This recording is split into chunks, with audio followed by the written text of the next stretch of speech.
تو اور دوسری خبر جو اللہ تعالیٰ نے ہمیں قرآن سے دیا وہ یہ کہ تمام چیزوں کو اللہ تعالیٰ رزق بھی دیتا ہے، اور اس رزق دینے میں اللہ تعالیٰ کا کوئی مشیر بھی نہیں ہے، اس کا کوئی وزیر بھی نہیں ہے، اس کا کوئی ہمسر اور مددگار بھی نہیں ہے۔ وہی اللہ تعالیٰ اکیلے تنہا اس ساری کائنات کو چلاتا ہے۔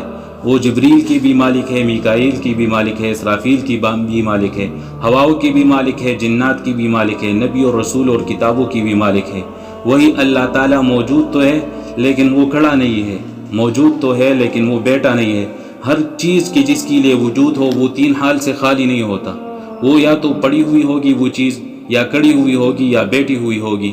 اللہ تعالیٰ کی ذات ایسی ذات ہے جو موجود ہے لیکن کھڑا نہیں ہے، جو موجود ہے لیکن بیٹھی ہوئی نہیں ہے، جو موجود ہے لیکن پڑی ہوئی نہیں ہے، جو موجود ہے لیکن دائیں طرف پر نہیں، بائیں طرف پر نہیں، پیٹ کے بل نہیں، اسی طرح جو ہے چت لیٹ کر نہیں ہے۔